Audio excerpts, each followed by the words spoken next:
I am sure it's much better today because it's such a, it's already established. And we've seen the results of that strategy. But I'm saying that kids, I tell you, we live in a very civilized Singapore, we think. But I'll tell you that there are pockets in Singapore where parents still tell their children, I wish I had not given birth to you. And if you say this to your children, and in school, the teachers tell them they're not smart, and all this, how do you think these kids are going to grow up? They're going to grow up with very poor sense of self-worth.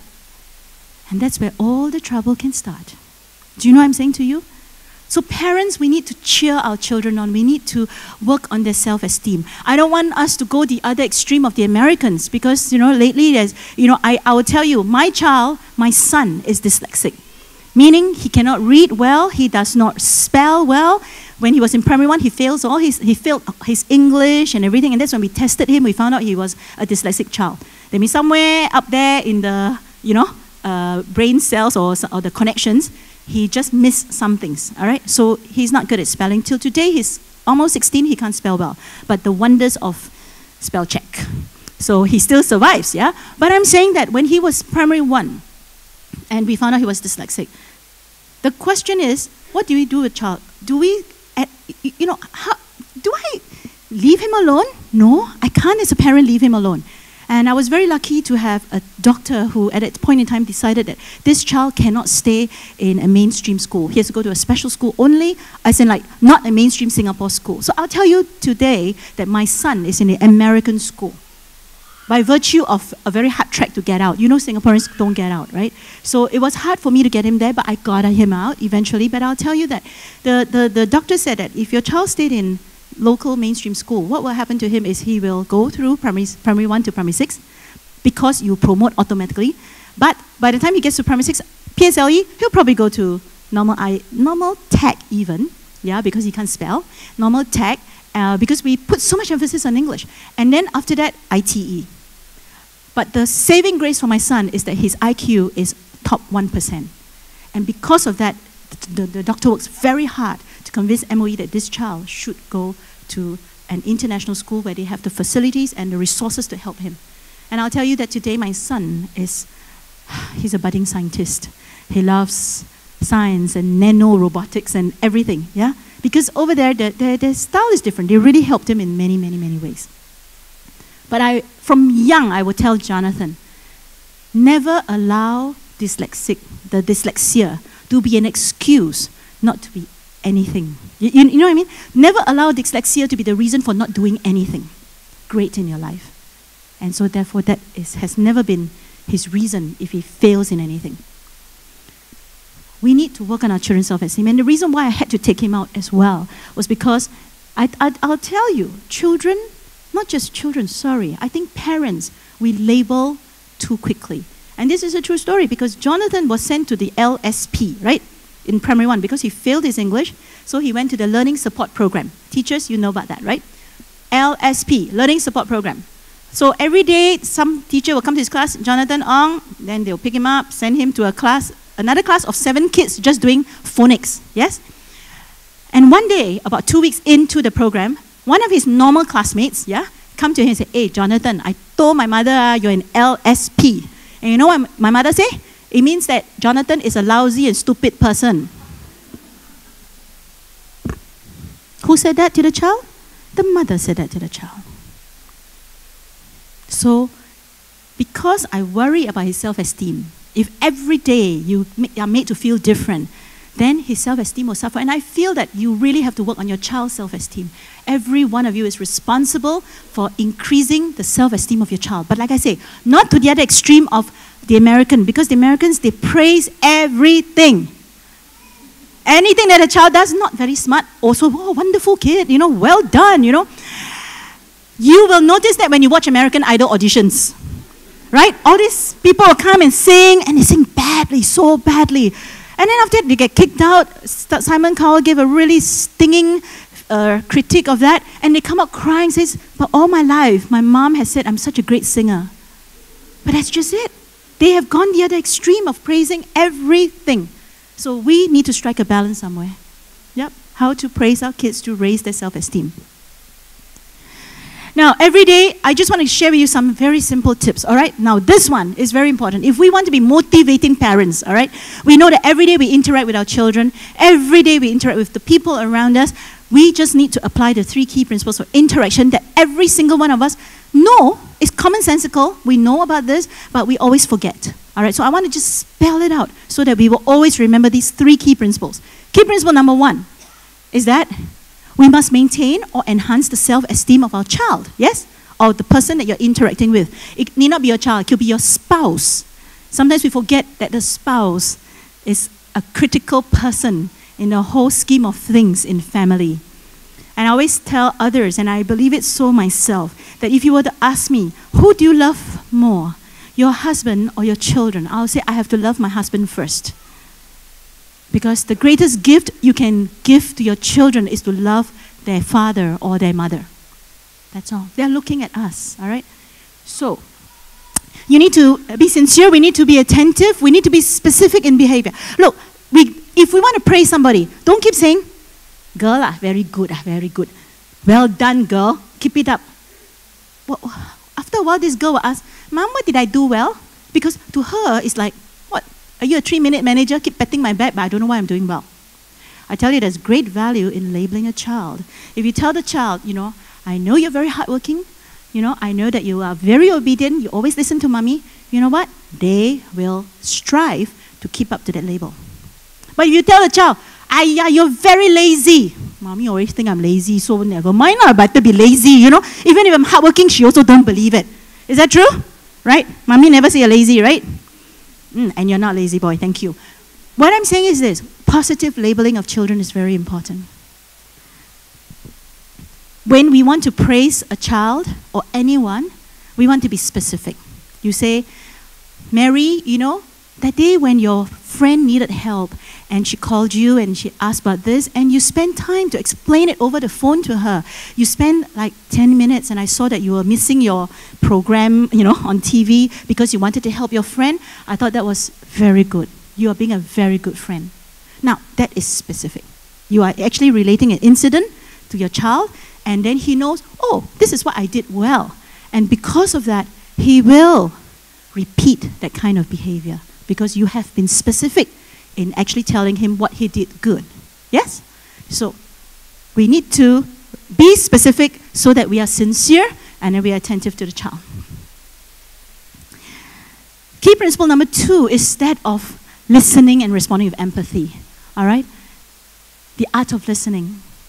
Nowadays, parents, when we go home, we're with our kid in the same room, but what are we doing? We're also on the laptop. I don't know whether you play games or you're doing some office work and all that, but your child may come to you and say, Mommy, guess what I did today in school? You know what you do? Yeah, what? And then you still keep typing, yeah? And the child's go like, Mom, I want to tell you, yeah, I'm listening, yeah, just carry on. You know, you are not actively listening. I know you're very capable of multitasking, you know? You're very good because I know that even when you're typing on a laptop, you are listening to your child, but your child does not know that. Remember? So, love is not just T-I-M-E, it's also E-Y-E, contact. Eye contact. You also need to face your child, you also need to look at the child, you also need to engage your child visually, all right? So, this is about listening attentively. There are many, many things, many ways you can learn about the art of listening. Please go and read up on that. And of course, this thing about responding with empathy. Whatever the child tells you, you need to be able to be empathetic. Not just, empathy is not just for, how do I say, negative emotions. It's just not just, oh, I empathize with you because you're upset, you know? But you can empathize with a child when he's very happy too. When he just won the 100 meters sprint at his athletics meet, be happy with him, be proud of him, tell him so, because that's about being empathetic with your child, all right? And of course, the third one is very simple. It's about asking questions. You know, sometimes as parents, we think that we know everything, and we do. And sometimes we think that we don't want to waste time. So when they come, mommy, you know this one, how, I said, okay, this one you just do like that, you know? Then he runs away. Next time, some other little difficulty crops up again, he comes running to you, Daddy, what do you think of this? Daddy, no time, also tells him what to do. Then after a while, do you then wonder, how come your child doesn't think? It's because you keep telling him answers. So we need to be able to learn how to ask the right questions. If a child comes to you, I know it's an investment of your time, and you do need to invest your time. You may have to stop what you're doing, turn to him and says, okay, this is the question, this is the difficulty. Okay, let's walk through it. How would you do this? I mean, you actually ask questions. You actually ask all the whats and the whys and the hows back to your child.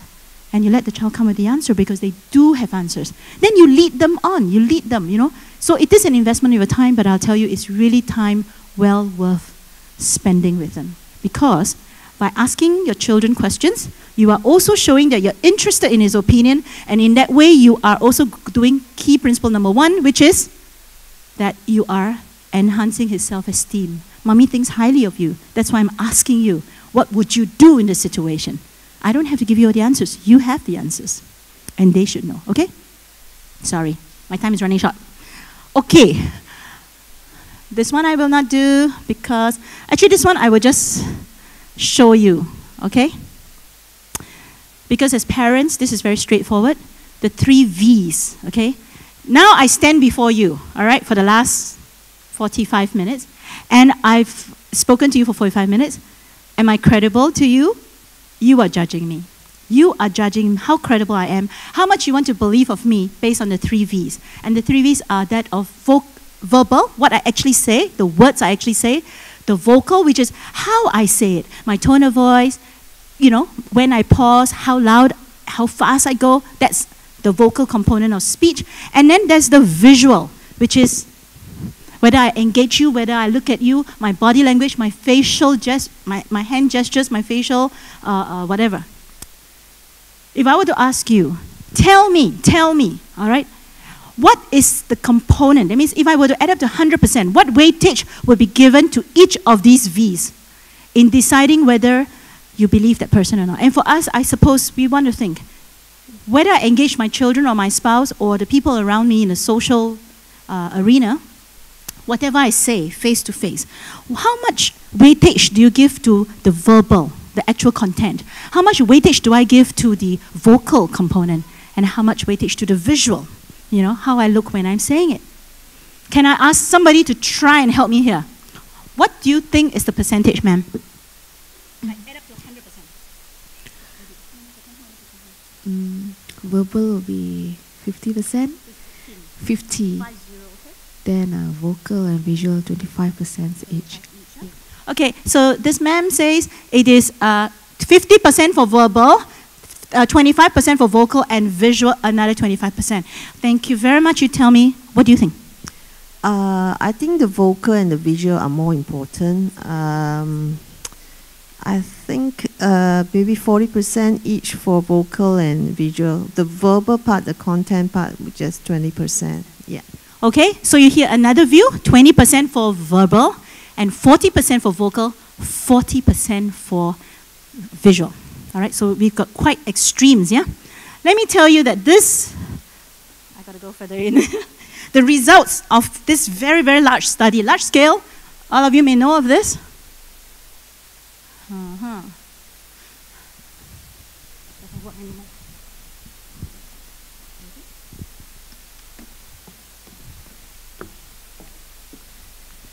Okay, percentage importance in deciding our credibility. 7% verbal, 38% vocal, and 55% visual. Cannot imagine, right? Yes, okay? So, 7%, 38%, and 55%. That means our words don't count for much. What's your name? Lila. Lila, I'm not angry, you know. Am I angry? Lila, you said 50% on verbal, right? So am I angry? Your expression doesn't show that you're angry. I am angry because she would think I'm angry, right? But you know, it's the tone of my voice, my look, I bang tables some more, you know, and that gives her the impression that you say you're not angry, but I know you're very angry. But that's what we do to our children. We tell them we're not angry, but our tone of voice, our actions give us away. And so there's a lot of truth when we say that when we're angry at our children or when we're irritated and impatient with them, walk away. Walk away. Count to 10, all right? Because that 38% and 55% will matter more in the child deciding where you are, really, okay? So the 3 V's are important. I'm just going to round up very quickly, okay? So cheerleader, that, and then I have the last one, which is that of being the best critic. Okay, now I don't have time to go into this, but I will post it on the slides, okay? And basically, what we're saying here is this. When we give feedback, I want us to be constructive. I know we use this word. I give constructive feedback, but you know our constructive feedback is not constructive at all. And there is a difference so that when you read my slides, you know exactly what I'm doing. I'll just show you what it is, okay? You will have 2 columns. One, what's the meaning of criticizing, and what's the meaning of being constructive, all right? And you notice that in constructive feedback, we are very problem-focused, we are issue-focused, all right? We are specific in citing the behavior that we want to talk about. We are future-oriented. We don't harp on what happened because it's already over. But we then be very future-oriented and say, what can we do to prevent this from happening again? And at the same time, we're also very relationship-focused because at the end of the day, this is your child. And if you want to give feedback to the child, all right, you got to let the child know that mommy or daddy is with you in trying to resolve this issue or trying to make you a better person, all right? So you ask questions like, how can we solve this problem? Rather than how can you solve the problem, is how can we, because mommy is with you on this. It's joint problem solving with him, all right? So this will go on, and I want you to read that because there is a difference between being critical or being constructive.